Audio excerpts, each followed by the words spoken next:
jam'iyatuna, NU jam'iyatuna, NU jam'iyatuna. Sejarah NU dirampas husnudon. Harus jelas. Kalau kita cinta Nusantara, jaga Nusantara ini, betul?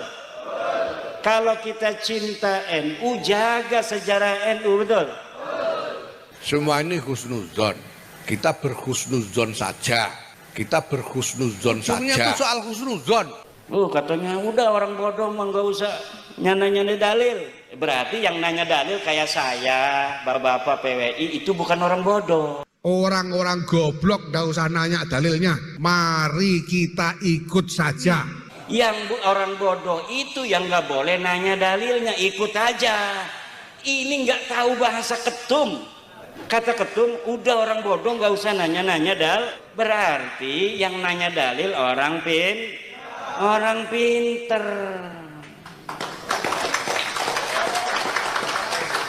Al-Habib Ad-Doktor Ali Hasan Al-Bahar, apapun penelitian yang dilakukan oleh orang, apapun tesis-tesis dibuat oleh orang, walau aftal muftun, saya tetap berhusnuzon bahwa beliau Habib Ali ini adalah min dzurriyyati Rasulullah sallallahu alaihi wasallam. Ada dulu Menteri Lukman Hakim Saifuddin ngundang qori dari Jawa, istana, pakai langgam Jawa. Itu sama Kabib-kabib ini dituduh sebagai sinkritisme Islam. Di Istana Presiden di Jakarta, saudara, dia baca dengan langgam Jawa, langgam dalang, langgam pewayangan. Kurang adab, saudara.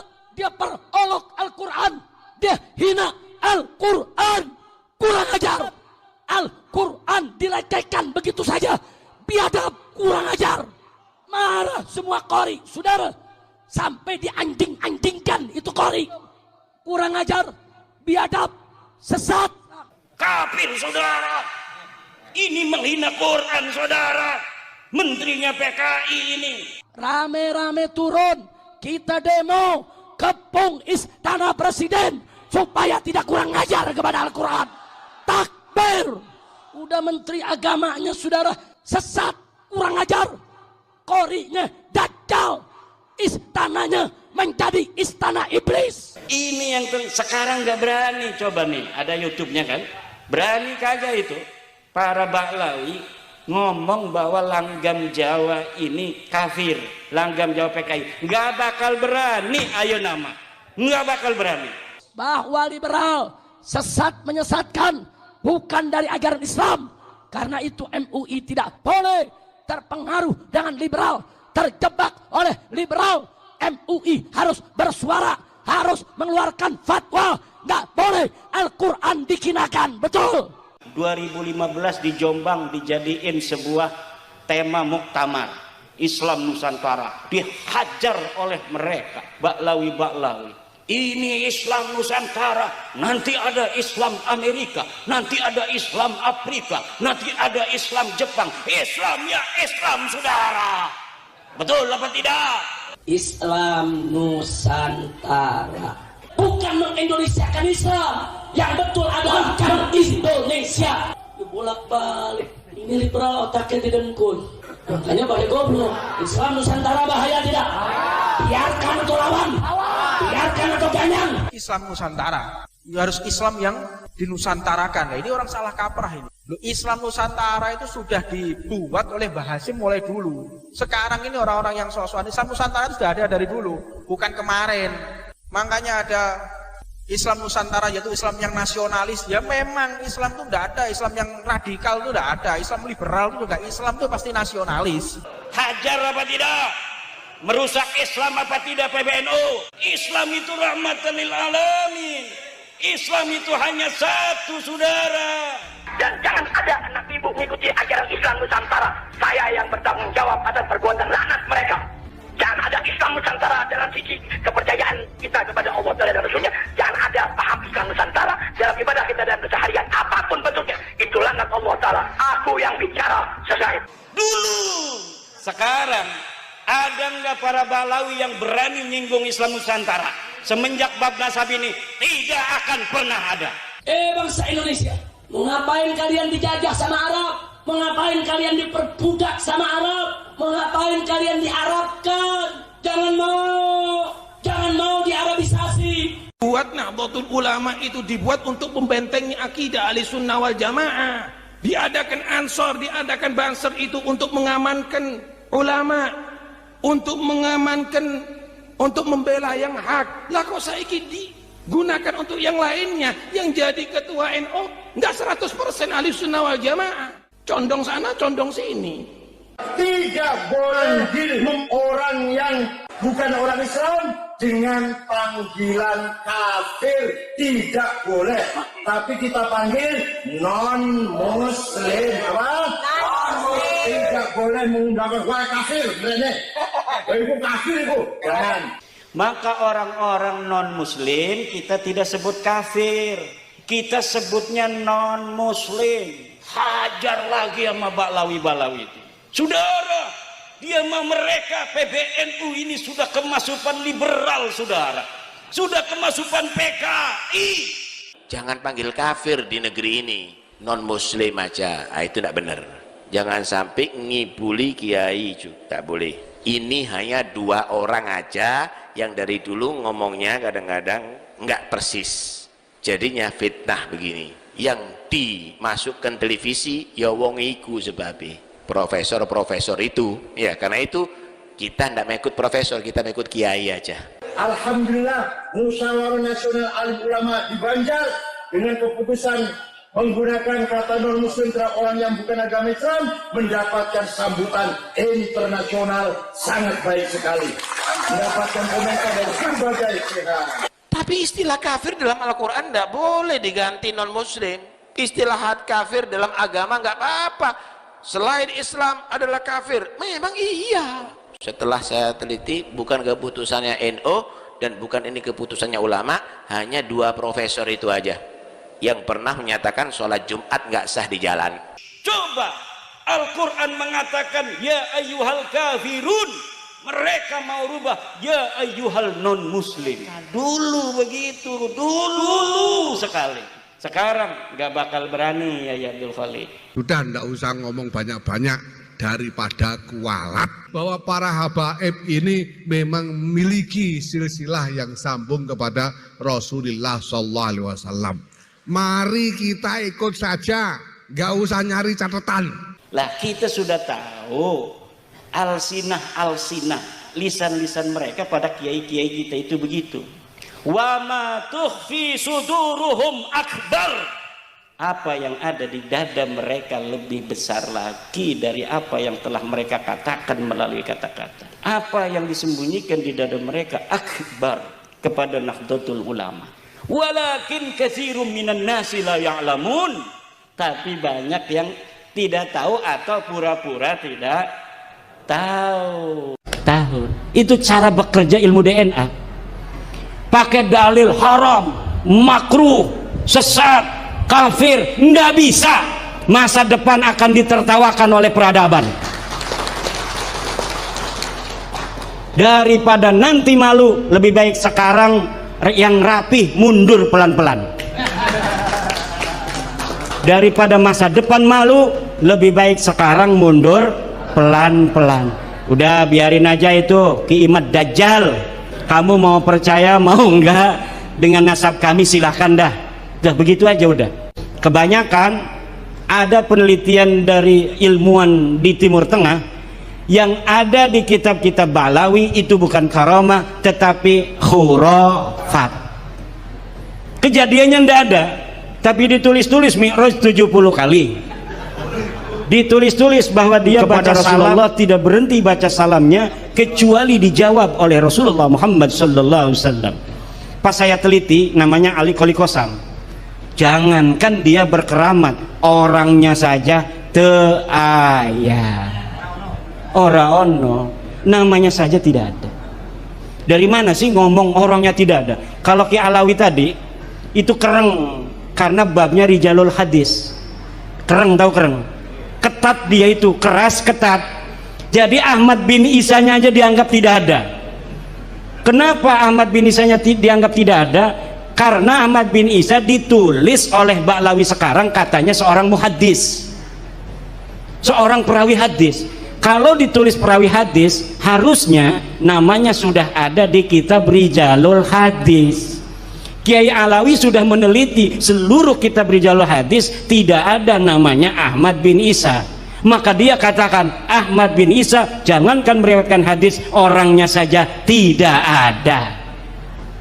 Kenapa? Beliau standarnya ilmu hadis. Kalau saya standarnya ilmu nasab. Dalam ilmu nasab, karena ilmu nasab adalah bagian dari sejarah, maka kitab yang paling dekat masanya dengan Ahmad bin Isa itu menyatakan apa? Apakah dia ada ataukah tidak ada? Walau bukan kitab sezaman, tapi yang paling dekat ditemukan yaitu kitab Tahdzibul Ansab 435 Hijriah. Dia wafat 345. Tapi kemudian 100 tahun kemudian ada yang mencatat namanya. Nah, ini di dalam ilmu sejarah bisa kita ambil karena tidak ada yang mencederai dia, tidak ada yang menolak kitab sebelum dia. Kalau ada kitab yang menolak Tahdzibul Ansab bahwa Isa al-Arad, Isa bin Muhammad An-Naqib tidak ada nama anaknya Ahmad bin Isa, maka ini rungkatnya bukan dari Ubed, rungkatnya dari Ahmad bin Isa. Dan sudah ada penelitian di Mekah, Ahmad bin Isa ini memang nasabnya juga batal. Tetapi saya kasihan kalau terlalu banyak yang batal-batal. Udah nggak apa-apa dah, karena ada, walaupun jaraknya 100 tahun dari masa wafatnya Ahmad bin Isa, kita temukan kitabnya namanya Tahdzibul Ansab. Tahdzibul Ansab menyatakan Isa punya anak namanya Ahmad, maka kita pegang bahwa memang Isa punya anak Ahmad, walaupun tidak ada sebelumnya kitab yang sejaman yang menyatakan itu. Kenapa? Kasihan. Karena kalau ini pun kita tolak, jaraknya lebih panjang lagi keterputusan nasab Ba'lawi ini. Kita hitung dari 345 ini kita hilangkan sampai ke ayahnya Muhammad An-Naqib dihitungnya. Kapan Muhammad An-Naqib itu wafat, di situ kita hitung keterputusan. Begitulah ilmu sejarah dan ilmu nasab bekerja untuk mengisbat nasab. Tidak ada kitab nasab yang menyatakan Ahmad bin Isa punya anak Ubed. Karena kita sudah mengakui secara lemah pun bahwa Ahmad bin Isa ini ada, maka kita kemudian mencari dia punya anak berapa. Dia punya anak 3, Muhammad, Ali, Husain. Kitab ini 550 tahun mengatakan yang sama, anaknya 3, Muhammad, Ali, Husain. Baru di tahun 895 Hijriah, Ali bin Abu Bakar As-Sakman Ba'alawi kitab namanya Al-Burqatul Musyiqah. Di sini dia bilang anaknya Ubed ini bagian daripada anaknya Ahmad bin Isa. Begitu ceritanya. Itu dari ilmu nasab. Ilmu sejarah, ilmu sejarah, kitab sejarah ditulis sejak abad ke-3 Hijriah. Abad ke-2 Nasabu Quraisy, Tarikh Baghdad, kemudian di sekitar Yaman itu ada Tabaqat Fuqaha'il Yaman, ada Tabaqat Sulaha'il Yaman, ada As-Suluk fi Tabaqatil Ulama wal Muluk, ada Musallam Al-Lahaji, ada kitab Mir'atul Jinan.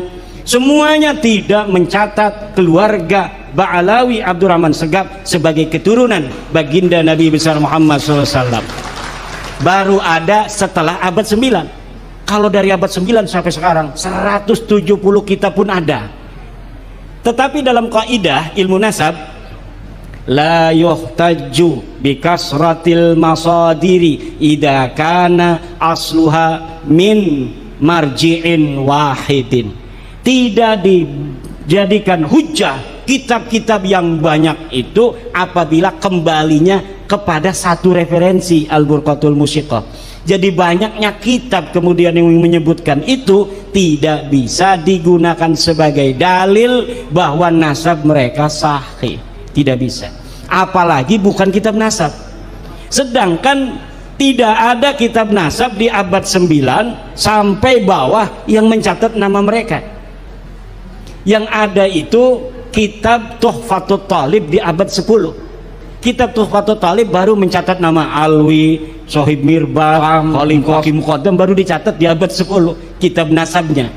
Kalau bukan kitab nasab Al-Burqatul Musyiqah itu kitab tasawuf itu di abad ke-9 Hijriah. Makanya Kiai Nur Ihya itu kereng juga. Kereng itu artinya pelit. Dia itu mengatakan putusnya 651 tahun. Kenapa? Karena kitab nasab yang pertama mengatakan itu ada di 966 Hijriah, kitab Tuhfatul Talib. Dihitung dari 345 Hijriah sampai ke 996 itu 651 tahun. Kalau saya orangnya loman, orangnya baik, enggak kereng kayak Kiai Alwi, enggak kereng kayak Kiai Nur Ihya. Kalau saya memadukan antara ilmu sejarah dan ilmu nasab, menurut ilmu nasab 651, menurut ilmu sejarah 550 tak, saya ngambilnya yang kecil, putus 550 tahun. Kenapa? Kasihan. Kenapa kasihan? Karena ajaran Wali Songo penuh kasih sayang. Kasihan, terlalu panjang nanti makin sedih kan. Begini aja udah marahnya luar biasa. Ini kita ngomongin putus 550 tahun aja marahnya beneran, apalagi kita ngomong putusnya 650 tahun. Ketiga, dari ilmu DNA. Ini putus dari ilmu DNA. Bagaimana? Karena di dalam kitab Nasab Muqaddimah fi Ilmil Ansab karya An-Nasabah Khalil bin Ibrahim Ad-Duailimi itu sudah dikatakan haplogrupnya orang Arab itu J1. Lihat kitab Muqaddimah fi Ilmil Ansab, sudah ada di sana Pak. Orang Arab turunan-turunan Quraisy semuanya J1 kalau tes DNA. Kalau bukan J1 itu bukan orang Arab.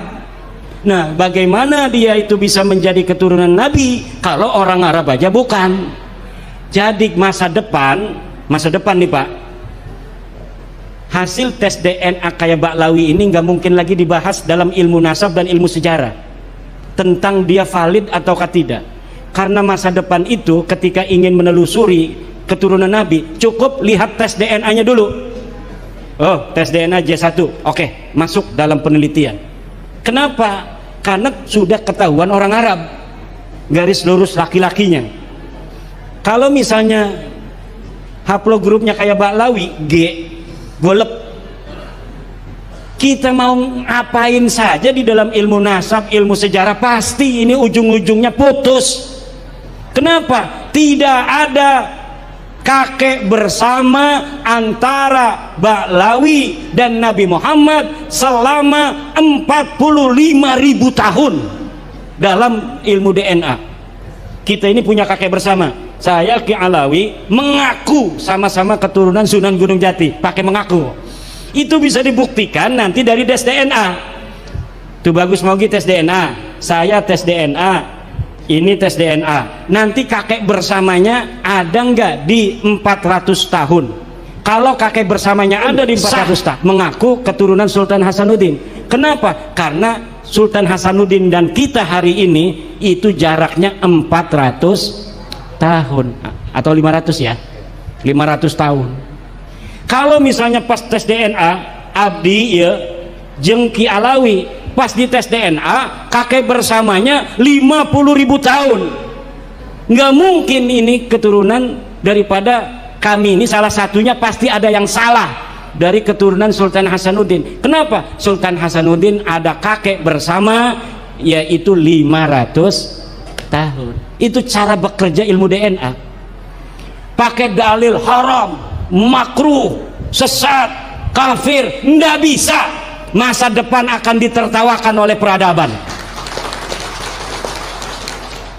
Daripada nanti malu, lebih baik sekarang yang rapi mundur pelan-pelan. Daripada masa depan malu, lebih baik sekarang mundur pelan-pelan. Udah biarin aja itu Ki Imad Dajjal. Kamu mau percaya mau enggak dengan nasab kami silahkan dah. Udah begitu aja udah. Karena kalau nggak begitu, semakin dia itu, saya mau kemana nggak boleh, saya mau kemana, saya makin terkenal. makin terkenal, makin banyak yang pengen. Ini udah undangan ceramah ke Kalimantan, kemarin dari Malaysia, numpuk sekarang. Bikin sibuk saya juga ini. Ini yang ngangkat saya Ba'lawi. Semakin dia tidak percaya, semakin orang banyak percaya. Semakin dia punya buat dalil-dalil palsu, manuskrip palsu, semakin orang cerdas-cerdas baca. Coba buku Keabsahan Nasab Ba'lawi itu. Dia ngomong tidak ada dalil kitab sejaman, tapi dia bikin manuskrip palsu. Saya sudah tulis manuskrip palsu Ba'lawi versi Rumel Abbas. Bisa di-download. Bagaimana kepalsuannya itu? Dia bikin kitab tahun 1960. Seorang Ba'lawi bikin kitab tahun 1960, tapi ditulisnya di situ dibikin tahun 640 Hijriah. Dari mana eta Ki Imad nyaho bae cina eta palsu? Dari berbagai macam literatur tentang orang yang disebutkan itu. Pengarangnya katanya namanya Sa'duddin Ad-Dhifari, 640 Hijriah, katanya murid Faqih Muqaddam. Bagaimana dia jadi murid Faqih Muqaddam sedangkan Faqih Muqaddam tak aya jelma nage? Tak aya. Ini kita Nusantara, ngomong Bali oke, ngomong Sunda oke, ngomong Jawa kita mah bisa. Ki Alawi orang bisa ngomong Jawa. Ana ning Pulau Jawa orang bisa ngomong Jawa. Usir iki wong ki. Kudu bisa ngomong Jawa. Ini ngomong Jawa nih kayak wong Jawa Osing, Jawa Banyumas, Tegal, Cirebon, mirip karo Jawa ning Banten. Ning Banten itu Pak ngomong Jawa 3 kabupaten yang paling banyak. Di kabupaten saya itu Tangerang, mayoritas Sunda, tapi ada 7 kabupaten yang bahasanya Jawa. Tapi Jawanya lucu, dibawa ke Jawa Tengah. Orang Jawa Tengah gak ngerti. Lah saya ngomong Jawa, orang Jawa. Ini sebenarnya siapa sih saya ini? Ngomong Sunda lama-lama nggak bisa saya. Ngomong Jawa tapi ketika di Jawa Tengah, orang Jawa Tengah nggak ngerti juga bahasa Jawa saya. Katanya ada orang Maduranya. Orang Madura ngomong saya nggak paham juga. Orang Bali ngomong kalau lagi bahasa Indonesia saya paham, orang Bali ngomong enak didengarnya kan. Ada getar-getarannya itu. Logat Bali itu. Logat Betawi. Indonesia ini beragam dan Indonesia ini diciptakan dalam realitas keberagaman yang luar biasa, kekayaan alamnya dan kekayaan budaya dan peradabannya tidak boleh dikuasai selain oleh putra-putri Nusantara. Nahdlatul Ulama sebagai ajaran Wali Songo, pelembagaan ajaran-ajaran Wali Songo di masa lalu sekarang dipegang oleh Nahdlatul Ulama. Orang-orang NU ketemu dengan orang Kristen itu biasa-biasa aja. Orang NU ketemu dengan orang saudara dari Bali, dari Hindu, dari Buddha, ya seperti saudara aja. Saya punya teman namanya Selamat, orang Magelang. Dulu kuliah ilmu politik bareng. Saya mau berangkat haji kondangan. Biasa kayak ketemu orang biasa aja. Nah, kenapa? Kita orang NU diajari tentang pluralisme, pluralitas sebagai sebuah keniscayaan bangsa Indonesia. Kita diajari toleransi, diajari saling asa, saling asih dan saling menyayangi. Jadi biasa. Coba orang Wahabi kalau misalnya duduk sini orang Kristen, sini dengan orang saudara dia dari Konghucu, saya masuk neraka ini, saya masuk neraka. Kayak neraka punya dia. Tapi orang NU itu Gus Dur, ya katanya siapa kira-kira yang masuk surga? Ya Romo Magnus Suseno juga diajak-ajak bercanda tentang akidah oleh Gus Dur. Kenapa? Karena klaim-klaim yang tentang sesuatu yang ada di dalam nanti terserah Tuhan, itu adalah hal yang gaib yang kita meyakini. Inna akramakum indallahi atqakum wa inna dina indallahil Islam. Itu adalah ajaran kita. Siapa tahu teman-teman saudara kita juga punya ajaran begitu tentang agamanya. Nanti di sanalah Allah Subhanahu wa taala yang akan menjadi hakimnya. Nah, kalau misalnya orang Wahabi enggak, dia yang menghakimi di dunia ini. Ya ini neraka ini. Tahlil kufur. Ini katanya ngaben-ngaben apa? Ngebanten, ngasih sesajen tuh sama ini. Itu musyrik. Siapa itu yang di atas Gunung Merapi atau Gunung Semeru disepak sama Wahabi? Padahal kalau orang NU yang nemu itu langsung dimakan. Nah, Nahdlatul Ulama sebagai pelembagaan ajaran kasih sayang Wali Songo inilah yang menjadi perekat bangsa Indonesia ila yaumil qiyamah. Kalau misalnya NU ini ajarannya kemudian dimasuki oleh ajaran-ajaran yang bukan ajaran Wali Songo, maka keberagaman kita sebagai bangsa Indonesia akan mudah dipecah belah. Kita Indonesia besar, betul, tapi kita dipisahkan oleh lautan. Sumatera dipisahkan oleh lautan dengan Jawa. Sumatera dengan Kalimantan dipisahkan oleh lautan. Sulawesi dan Kalimantan dipisahkan oleh lautan. Maluku, begitu pula Papua, Bali dan Madura. Tetapi kita disatukan oleh kenusantaraan. Kita berikrar, kita beriktikad untuk menjaga tanah air Nusantara ini dalam keindonesiaan selama-lamanya ila yaumil qiyamah. Siapa kita? Siapa kita? Siapa kita? NKRI, Pancasila, Nusantara milik kita. Nusantara, Nusantara, Nusantara. Yang jadi raja anak Nusantara. Tidak boleh ada orang-orang yang bukan putra putri Nusantara menjadi raja di Nusantara ini. Setuju? Ya caranya apa? Demokrasi ini adalah jalan yang dipilih oleh para the founding father bangsa Indonesia. Agar apa? Agar orang-orang yang bukan Indonesia, yang bukan Nusantara tidak bisa jadi raja di Indonesia. Sejelek-jeleknya anak Indonesia, ini misalnya gini nih, ada turunan Nusantara, tuh boga duit. Ini ada tuh orang asing dari bukan Nusantara nyalon bareng. Ini